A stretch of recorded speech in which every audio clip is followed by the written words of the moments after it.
నేనెన్నో మోసాలు చేశానురా కానీ ఇలాంటి మోసం ఎప్పుడు చేయలేదు అంటూ అదుర్ సినిమాలో బ్రహ్మానందం చెప్పిన డైలాగ్ గుర్తొస్తుంది పూనం పాండే చేసిన పని చూస్తుంటే. బాలీవుడ్ నటి మోడల్ పూనం పాండే సర్వైకల్ క్యాన్సర్తో మృతి చెందినట్లు ఆమె సన్నిహితులు ప్రకటించారు. కేవలం 32 ఏళ్ల వయసులో పూనం మరణించింది అన్న వార్తతో అందరు షాక్ అయ్యారు, సంతాపం వ్యక్తం చేశారు. ఇంకా ఆమె మరణ వార్త నుంచి బయటపడని వారు ఎందరో ఉన్నారు.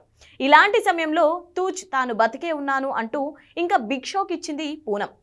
తాను చనిపోలేదని తెలుపుతూ తాజాగా పూనం పాండే ఓ వీడియోను విడుదల చేసింది. తాను చనిపోయినట్లుగా చేసిన ప్రకటన కేవలం సర్వైకల్ క్యాన్సర్ పై అవగాహన కోసమే అని పూనం పాండే వెల్లడించిన నేపథ్యంలో నెట్టింట్లో ట్రోల్ అవుతున్నాయి. దీనిపై తాజాగా ఆర్జీవీ ఆసక్తికరమైన ట్వీట్ చేశారు. హే పూనం పాండే, సర్వైకల్ క్యాన్సర్ పై అవగాహన కల్పించేందుకు నీవు ఎంచుకున్న విధానం కొత్త విమర్శలకు తావిచ్చవచ్చు.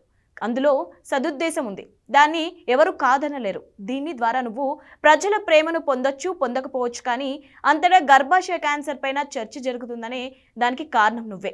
మార్గం ఏదైనా అనుకున్నది సాధించావు. నీ మాదిరిగానే నీ ఆత్మ కూడా చాలా అందమైనది, సంపూర్ణమైన సంతోషకరమైన జీవితం కూడా ఉంటుందని విశ్వసిస్తున్నానని ఆర్జీవీ పోస్ట్ చేశారు. మొత్తానికి పూనం పాండే చేసిన పనికి అవగాహన పేరుతో ఇలాంటి ప్రాంక్ చేసినందుకు బాధపడాలో, ఆమె బతికే ఉందని తెలిసి సంతోషపడాలో తెలియట్లేదు అంటూ నెటిజన్లు కామెంట్లు పెడుతున్నారు.